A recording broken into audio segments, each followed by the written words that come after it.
start talking and unmute yourself in the middle of class, you won't be in it. It only is going to record the speaker view, so nobody's going to be in the video. So go ahead and begin on your back. Begin lying down and feeling the contact with the earth. And allow your eyes to close. You can close your eyes or you can just have a gentle gaze, whatever feels the most comfortable to you. Begin to focus on the inhale and the exhale, the rise and the fall of your lungs, of your ribs. Feel your shoulders let go, your jaw, your forehead.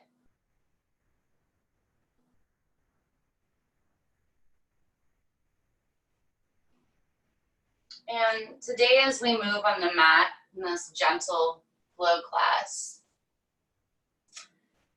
I want to bring to mind something that I heard that has been ringing true to me right now. And it is the idea of staying either with consistency or staying with truth. And this came to mind, I'm listening to a Ram Dass book called Paths to God. And he brought up a time his guru said, as an explanation for canceling a gathering last second, that he'd rather stay with truth than with consistency. And this really stuck with me. And it's a very Indian way of thinking. So like Indian mythology is passed down through word. It's only recently that they've been written down. And that's exactly that, because they stay with truth. The verbal way of passing information down instead of consistency, which would be writing down and signing something in blood. And kind of pulling this apart just a little bit more before we start to move. If you stay with consistency, there's this false sense of security, right? That because you're with something that's consistent. You know it, you do it, you've been there before. But if you stay with your truth, this is insinuating that you must keep showing up to do the work. Asking yourself, does this ring true with me? Does this ring true with what resonates with what I'm trying to project out into the world? So staying with the truth, this malleable fluidity, actually keeps us engaged in who we are. While staying with consistency can allow us to get stuck in the Groundhog's Day kind of false sense of security. So what this all boils down to is, and I find this very relieving, is that it's okay to change your mind. It's okay to think one thing in 1 second and then find another truth in another.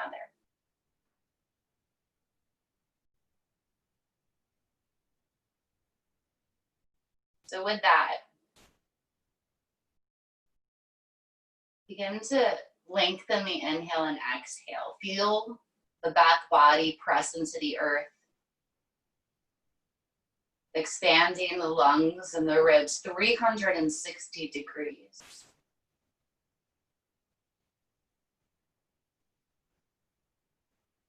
And the exhale, a symbol of letting go of habits or patterns of consistency that may no longer serve you. Or maybe just even creating the space to realize that might exist. On your next inhale, bring your arms overhead, point your toes, stretch the side bodies. Lengthen the right foot and the right arm just a little longer. And then exhale, release. Inhale, lengthen the left arm, the left foot. Exhale, release. And then both right and left arms and feet extend. And then exhale, bring the knees into the body. You can bring the arms to the shins or the knees and just rock side to side. A nice massage of the lower back.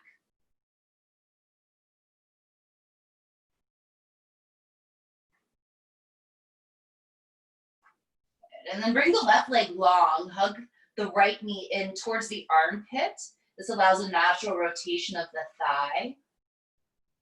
Press the left thigh down, point the toe, and then flex the toes back towards the body. Just kind of making space between the legs and the pelvis, opening up this hip flexor area that can become really crunched from sitting all day. Good. And then bring the left foot back in, both knees towards the chest, extend the right leg. Same thing here, press down through the right thigh, point the right toes, and then curl the right toes back towards you. So this back and forth, feeling the right thigh pull away from the pelvis. Bring both knees into the chest. Bring the head up to the knees any amount if it feels comfortable on the chest. Inhale, squeeze in, and then exhale, open all the way back up to where we began on our back. Bring both feet flat to the earth, bend the knees. And then lift the right leg up into the air. Bend the right knee for figure four. You're gonna bring the right ankle just below the left knee. You can stay right here if you're getting a nice stretch on that right thigh, or you can lift the left leg, interlace the fingers behind the left thigh. All the while you're keeping the right toes curled towards the right knees.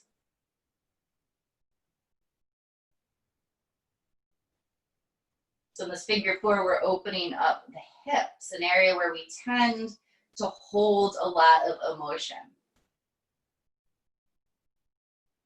So if you feel anything beyond just the stretch, that could be why. Lower down the left knee or the left foot, uncross the right, and then switch sides. So now the left foot comes to the air, into the air. The left ankle right below the right thigh.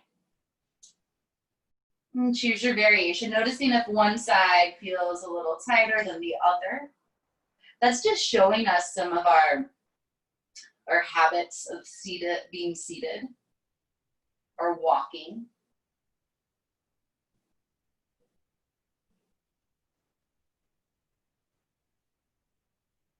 Good, and then bring both feet down to the earth. Sway the knees left to right. Again, working on creating space in the hip flexor area.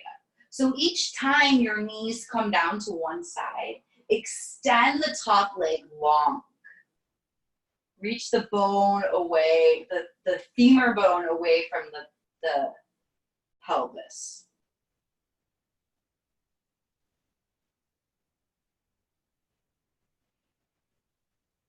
And we're gonna do a nice variation on bridge pose. And this is really to get into the muscles of the upper back. It's gonna be kind of like giving yourself a massage. And I just learned this week and I cannot stop doing it. So hopefully you guys will like it too. So normally in bridge pose, we press down into the shoulders. What I want you to do is to lift the shoulders up off the mat, almost like you're coming into a crunch. And if you look up, I have my shoulder blades off the mat, my head is lifted. So I can really feel my spine in the mat. Then I'm gonna keep that feeling root down through the spine. So your shoulder blades are still pulling apart, and then lift up the hip. And then if you lean slightly to the left or the right, you're gonna feel those knots because you're pulling your shoulder blades apart. You're gonna be able to put a little bit of weight into those knots. It's a nice little massage, and you get that by, again, pulling the shoulder blades apart. So you're placing the point of contact on the mat is actually on the thoracic spine, not the shoulders. And this is a really nice one to play around with whenever you don't have somebody there to give you that massage, which I know is true for a lot of us. And then lower down the hips. Roll over onto one side and push up, coming into child's pose. So your knees are going to be wide, your big toes touch, and then reach your hands forward, bringing your forehead to the mat. Now, if your forehead doesn't come to the mat, that's okay. Just bring a block or a book there. And then in child's pose, let go of the arms, the armpits, the shoulders. Feel the muscles around the forehead let go, the jaw. The belly drops towards the earth. Then let's take some deep breaths with an audible exhale. You can do it with me or on your own. Inhale, fill the lungs, 360 degrees. And then exhale, let it go. 2 more. Inhale, fill the lungs. And exhale, let it go. 1 more, fill the lungs. And exhale, let it go. And then come up into all fours. For me, sometimes in these more gentle flows, it can feel really good to keep my eyes closed, to go inward. This sometimes shuts off my critical mind. So just something to try. In all fours, feel the belly engage towards the spine to create space in the lower back. I'm going to do a few rounds of cat-cow. Inhale, belly drops, look forward. Exhale, round the spine, gaze towards navel. Inhale, belly drops, gaze forward. And exhale, round the spine, gaze towards your navel. And now I want you to just start exploring with some movements that are calling out to you. So maybe that is to continue in cat-cow. Or maybe that's to swivel the hips in one direction. Or rotate the head. Or sit back into child's pose. Any kind of movement, and just try it out, right? Because it's okay to change your mind. You can move and change and bring this fluidity into this moment right here on the mat to see how it feels. Again, closing the eyes is a way to let go of that critical mind that says, no, we must do straight cat-cow. I don't think anybody actually says that.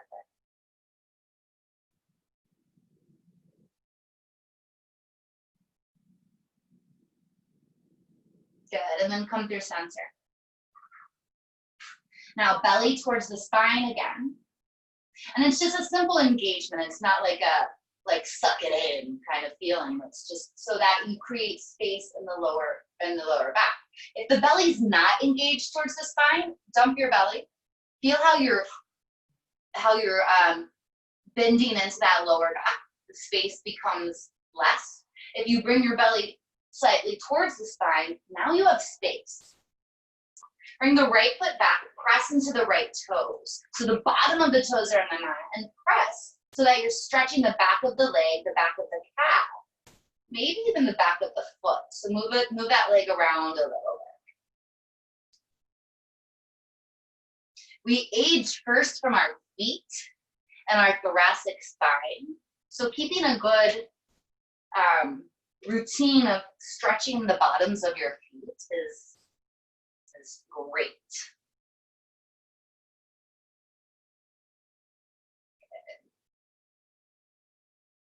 Good, now Come to stillness with that right leg. And if it feels safe, you can either tent the left fingers or bring that left arm out in front, parallel with the earth, and maybe lift the right leg. So none of this is necessary. You can just stay with an engaged right leg out. Inhale, lengthen. And then exhale, all limbs come back to the earth. And again, just wiggle around. Moving, allowing these movements to be like a palate cleanser before we do the next side.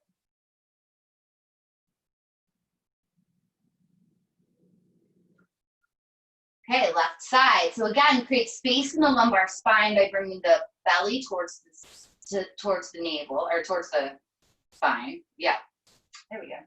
And then bring back the left foot. Rotate the ankle around, press into the toes. Feel the different areas where the stretch is made for you. Where you need it right now, which might not be where you need it tomorrow or where you needed it yesterday, right? Because we're gonna stay with truth, not consistency. We're gonna see how our body feels right now, not a solid rule. Now, come to stillness. The left side reaches towards the sky. Feel the engagement of that muscle and maybe lift up that right arm or just tense the fingers. Maybe lift the left leg. Again, you can always just keep it down. And then inhale, reach, limbs long. Exhale, all four. A few rounds of cat-cow. And then keeping your hips and your knees right where they are, walk your hands forward for puppy pose. You're gonna feel your heart start to come towards the earth. And if it feels safe in the neck, the chin comes to the mat and look forward. If that's too much stretch in the shoulders and the neck, just bring the forehead to the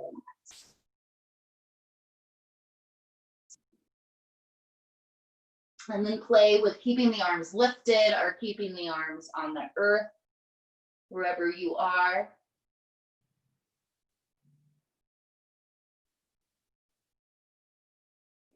Good, and then come back. You can tuck the toes and come into down dog or just stay in puppy pose or all four. And wherever you are, we're gonna walk our hands back to meet our feet, coming into a forward fold at the back of our mat.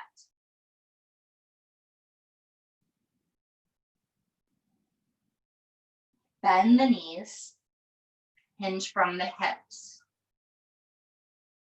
Allow the neck to hang. You can always bring blocks or books underneath the hands. Shake your head yes. Shake your head no. I don't think I have to draw that connection to our theme. And then bring your hands towards your hips. Engage the elbows towards one another. Draw the belly towards the spine. And then with that strength of alignment, come up to standing. In standing, bring your thighs back. So you can stay at the back of the mat. Bring your thighs back. And then the top of the buttocks down, or your tailbone down, to bring your pelvis into alignment. Bring the outer edges of your feet parallel. Lengthen the side body. And then on an inhale, your arms reach up and look up. Exhale, fold. Inhale, halfway up. And fold. Use the breath to bring you up. Bring the belly in towards the spine as you do. Hands to heart. Arms reach up. And fold. Inhale, halfway up. Lower. Root to rise, arms reach up, palms touch. Clasp the left wrist and lean over towards the right.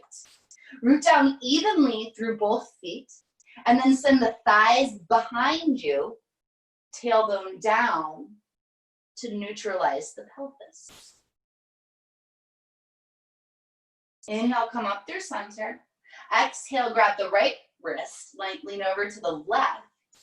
And then go through those actions again. So send the thighs back, top of the buttocks or tailbone down, belly towards the spine. Inhale, arms reach up. Exhale, hands come to heart. So if we consistently build a strong foundation, then we'll be able to navigate the world better. So if we're consistently realigning and making sure that what we're doing is in line with our truths, then staying in truth will be a lot easier than staying in consistency.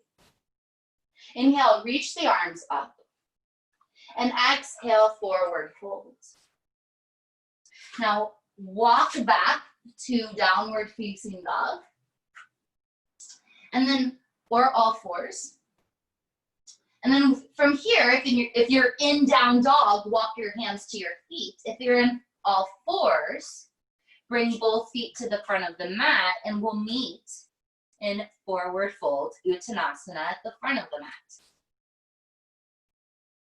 Inhale, come halfway up. Send the thighs back and then engage the shins in towards each other. And exhale, fold.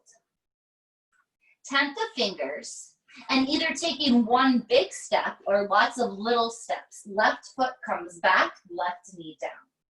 Inhale, sweep the arms up. And exhale, bring your hands to your hips. So we're going to create that strong foundation again.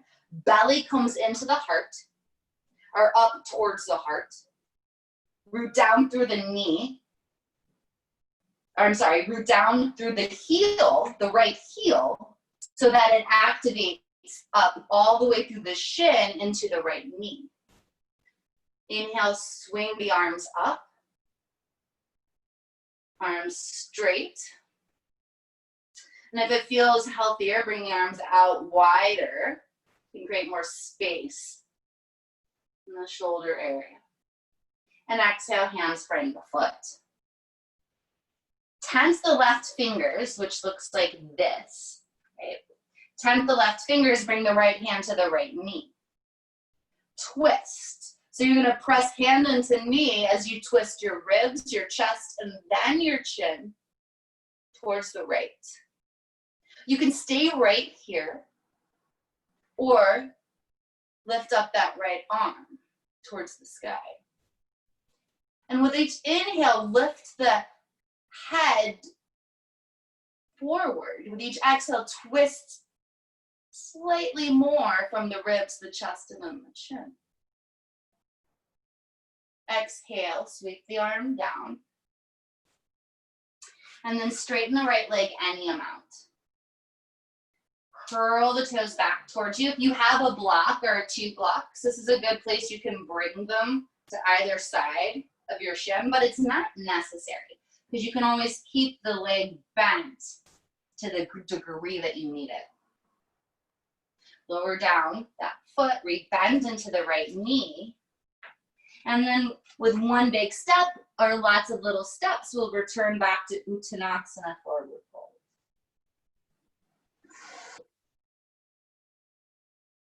Inhale, come halfway up. And exhale, fold. And then send the right leg back, same thing. Lower down the right knee. You can always bring a blanket or roll the side of your mat over like so to pad the knees a little bit more. And then bring the hands to the left knee, set up your foundation. Lower belly towards the heart or lower belly towards the spine, whatever makes more sense for you. And then root down through the left heel up through the left knee.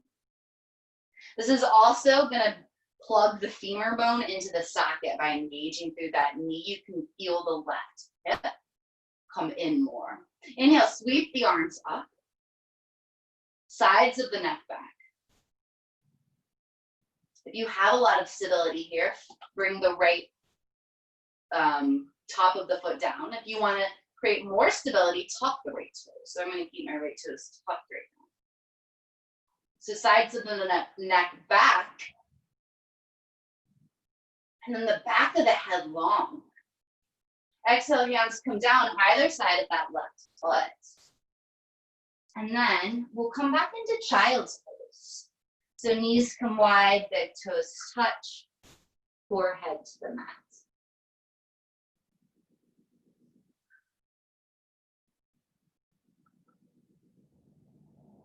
From here, walk your hands back towards your feet.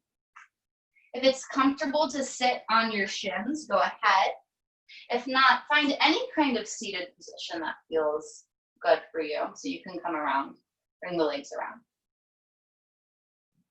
Or sit on a block. And then bring the left arm in front of you, bent at a 90-degree angle. Wrap the right arm under, and the back of the forearms touch. You can stay here or bring the palms to touch. Or if this isn't happening, then just grab opposite shoulders and give yourself a hug. Either way, elbows reach out, fingertips reach up.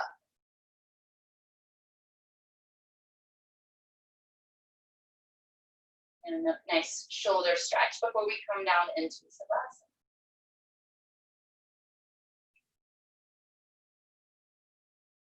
Release the arms, swing them out. And then we'll switch sides. Right arm to a 90. Sweep it around. The back of the forearms touch. Palms touch your back of hands. Or give yourself a hug.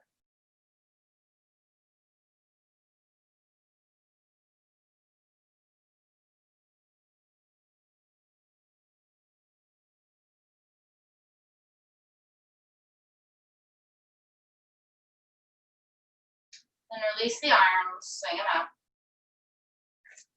Sweep your arms or your legs around so that you are seated. And then we're gonna come into Shavasana, but a supported one. So if you have a bolster like this, you can bring it to your mat. Or if you have just a blanket, you can bring it here. Or if you have just a couch cushion or a pillow. Anything, and if you have nothing, that works great too. All the options. And you just want to bring your head to the very end of whatever you're using. And then allow your arms to come out to either side. So there's a slight elevation of the heart. And that's it. And if it feels more comfortable to be just flat on the earth, do that. Your legs can come long. And bring your arms all the way away from your side body so that you're giving your lungs room to breathe.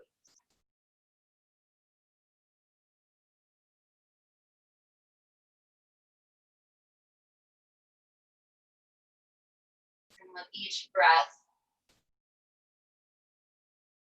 giving yourself permission to let go, to relax, even if it's for these next few minutes.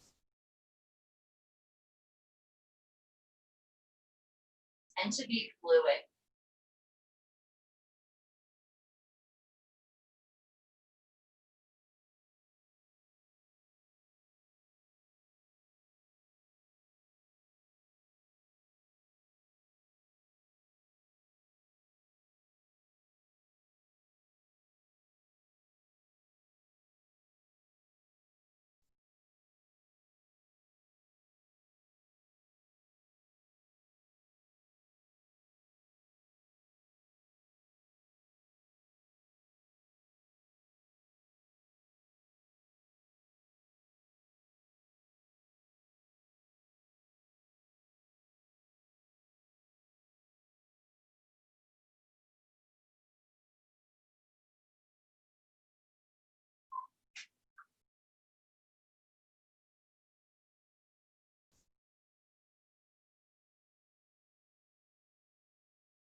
As always, feel free to stay in Shavasana as long as you want.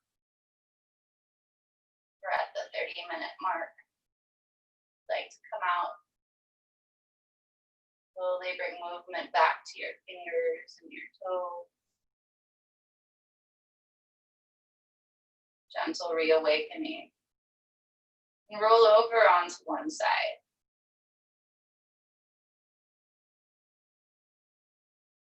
From here, push up into seated. Way that's comfortable to you.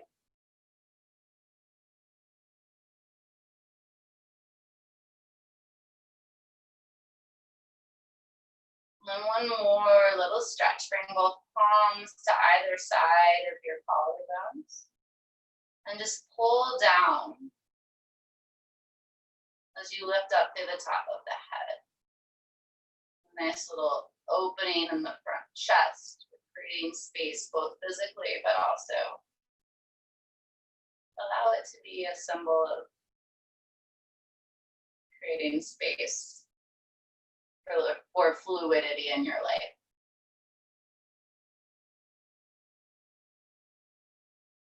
Bring your hands to heart or anywhere that's meaningful to you. I'd like to honor the ancient cultures and traditions that bring this practice here to us today. We'll end this class with one round of Om, life saying yes to itself. Inhale for a clearing breath. And exhale. Inhale for Om.